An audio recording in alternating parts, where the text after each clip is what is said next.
Welcome to the Explainer. Today, we are taking a trip back in time to decode what was, honestly, the absolute ultimate operating system of the pre-digital age. I'm talking about old-school mathematical tables. If you've ever wondered exactly how mind-bogglingly complex engineering was even possible before computers came along, well, you are in the perfect place. We're going to break down these massive, dusty books of numbers into tiny, super logical steps and hopefully prove to you that they weren't just boring lists of data. They were actually ingenious, highly advanced paper calculators. I mean, really think about it for a second. How exactly did engineers design massive, sprawling suspension bridges? Or how did sailors navigate across featureless, endless oceans without hitting a single button on an electronic calculator? The secret sauce lies in some incredibly clever mathematical shortcuts our ancestors used to basically build the modern world. See, they weren't sitting there doing raw, brutal calculations by hand. No way. Instead, they relied on brilliantly designed tables that did all the heavy lifting for them. Section 1. Meet your math VIPs. Okay, let's dive into this. Before we can really tackle those complex tables, we need to meet the fundamental numbers that make the whole shebang possible. Think of these as the VIPs of mathematics. To kick things off, we have two completely different kinds of logarithms. First up is the common logarithm, which uses base 10. This one is pretty straightforward. It simply asks, what power of 10 gives me x? For example, the common log of 1,000 is 3, simply because 10 to the power of 3 gets you 1,000. But then, on the other hand, we have another incredibly important tool, the natural or Naturean logarithm. This one uses base e and is absolutely 100% essential for calculus. Now, these old books actually contain special auxiliary tables designed to help you easily convert a common log into a natural log. You'd multiply it by roughly 2.302, which totally saved you from having to do that long, agonizing multiplication by hand. And hey, speaking of that base e, let's talk about the number itself. 2.71828182 and so on into infinity. It's genuinely mind-blowing when you realize how this works in nature. You know how pi is that famous constant number that math just naturally keeps discovering over and over again whenever circles are involved? Well, e is exactly like that, but it's the constant that organically pops up whenever you're dealing with continuous growth and calculus. It's a true VIP number that simply doesn't change, forming the absolute bedrock of the more advanced math we're going to touch on a little later. Section 2. The first paper calculators. So what exactly happens when you take these mathematical VIPs and combine them with the geometry of triangles? You get the absolute ultimate engineering tool of the past, logarithmic trigonometric tables. Now, I'll admit, just looking at a dense page of these old tables can feel incredibly intimidating. But actually using them, it was literally as simple as looking up a word in a dictionary. It was just a quick 3-step process. Step 1, you find your angle. Step 2, you scan for the correct column for the function you need, something like sine or cosine, and step 3, you just read the logarithm printed right there. That's it. The book has already done all the grueling work of calculating the sine of the angle and then finding the logarithm of that result. And this brilliantly illustrates exactly why they went through all that trouble to print these books. Let's say you're surveying land and you need to multiply a distance a by the sine of an angle theta. Doing that raw multiplication by hand, dealing with crazy long decimals, it's an absolute nightmare. But thanks to the magic rules of logarithms, you can transform that messy multiplication straight into simple addition. The log of a times the sine of theta is exactly the same thing as the log of a plus the log of the sine of theta.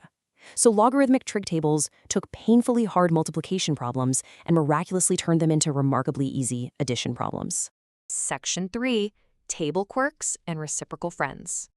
Of course, trying to create a fully functional printed paper calculator out of a bound book meant dealing with some very real-world constraints. And this led to a few quirky features, plus some brilliant shortcuts to save on space and time. For instance, if you were to look really closely at one of these historical tables for angles between 0 and 90 degrees, you would probably notice something super strange. Where on earth are the negative numbers? See, for angles between 0 and 90 degrees, the sine and cosine values are always smaller than 1, and mathematically speaking, the logarithm of any positive number smaller than 1 is a negative number. So the true actual logarithms for all these angles are technically negative. Now, what's genuinely fascinating is how they solved this little printing dilemma. The publishers obviously didn't want to waste ink printing thousands and thousands of negative signs across every single page, so they used a genius little trick. Let's say the actual logarithm was negative 0.46769. The table would just add 10 to it, giving you 9.53231. This allowed them to print a nice, clean, positive-looking number in the book. But it was kind of a secret handshake. It was always understood by the user that this number actually meant 9.53231 minus 10. Another massive way they saved page space was by utilizing reciprocal pairs, or what we can affectionately think of as mathematical best friends. You didn't actually need separate massive tables for every single trigonometric function out there. They paired them up. Sine is paired with cosecant, cosine is paired with secant, and tangent is paired with cotangent. Because each pair is simply the reciprocal of the other, which just means 1 divided by that function, they are intrinsically permanently linked together. And because of this best friend reciprocal relationship, logarithms do this magical little trick. They literally just reverse their sign. The logarithm of 1 over x is just negative log x. So if you want the log of the secant, you don't even need a secant table at all. You just look up the log of the cosine and reverse it. In the old table notation, this neat trick was called an arithmetic complement. You just took 10 and subtracted the cosine's log. I absolutely love this. It is such a brilliant, wonderfully simple arithmetic shortcut that instantly cuts the size of the book you have to carry around right in half. Section 4, Forgotten Math, Versine and Coversine. Now we're going to open up the forgotten apps of the paper calculator. There are 2 strange trigonometric functions that you practically never see today, but trust me, they were historically vital for geometry, astronomy, and especially for navigation at sea. First up is the versine. So the crucial point to remember here is that while the name versine sounds super intimidating, its definition is incredibly simple. Versine is literally just 1 minus the cosine of an angle. That's all it is. It's not some mystical, abstract geometric concept. It's a super basic subtraction recipe that navigators used constantly. And right alongside it, we have the coversine. You can probably guess this one. It is just 1 minus the sine of an angle. Again, just basic, everyday subtraction. While our modern electronic calculators make it totally effortless to just type 1 minus sine, historical navigators relied heavily on tables that had pre-calculated these exact functions for them. Having it all mapped out in a table ensured they could avoid making silly manual arithmetic errors while trying to plot life or death courses out on the open ocean. But here is where the math gets really, truly elegant. Mathematicians discovered a beautiful identity for the versine. Instead of calculating 1 minus the cosine, they proved it is mathematically exactly equal to 2 times the sine squared of half the angle. Think about that for a second. It magically translates a clunky subtraction problem into a much more useful squared multiplication problem.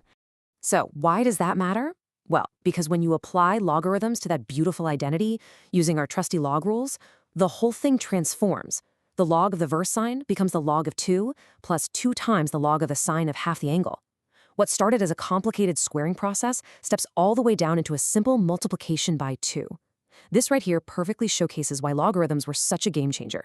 They constantly take complex, scary math and step it down into much, much simpler arithmetic. Section 5, Interpolation like a ruler. Okay, but what happens when the real world doesn't perfectly match the exact numbers printed in your book? Imagine you're looking at a page and you see the log for 73 degrees and 12 minutes, and right below it is 73 degrees and 13 minutes.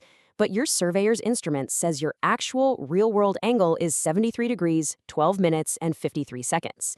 To figure out a value that falls exactly in between the printed minutes, we use a neat process called interpolation. Think of it exactly like estimating a measurement right between the tiny tick marks on a wooden ruler. You find the nearest known tick mark, and then you just estimate how far along the gap you need to go based on the total difference between the 2 marks. And when you interpolate, there is just one golden rule you have to remember about whether you need to add or subtract your correction, and it's wonderfully logical. As an angle gets bigger, its sine gets bigger. It goes up, so you add the interpolation correction. Simple, right? But as an angle gets bigger, its cosine actually gets smaller. It goes down. Therefore, you subtract the correction. Sine goes up, so you add. Cosine goes down, so you subtract. Section 6, the gateway to calculus. Let's pull this all together and see how this builds toward a massive grand finale. We've looked at numbers, logarithms, and trigonometry. But you have to realize, these aren't just isolated random math tricks. By mastering these tables, historical engineers were actually learning 3 distinct mathematical languages that stack directly on top of each other. You start with your basic numbers, then you step up to logarithms to handle scaling and massive multiplication. Next, you apply those logs to trigonometry to handle physical space and geometry. And all 3 of these languages combine to prepare you perfectly for the ultimate boss level of math, calculus. Later on, calculus takes natural logs, sine and cosine, and merges every single one of them into one beautiful unified system. So as we wrap up this explainer, I want to leave you with this final thought to chew on. These old, dusty logarithm tables were far, far more than just paper calculators for sailors and surveyors. They laid down the absolute foundational mathematical relationships of derivatives, integrals, and differential equations. The rules they painstakingly mapped out on paper centuries ago, they are the exact same rules that invisibly run the complex mathematical models, software, and cutting-edge engineering of our modern world today. So the very next time you pull out your smartphone calculator, take a second to ask yourself, are you just pushing buttons on a screen, or are you actually tapping into centuries of brilliant, hidden mathematical architecture?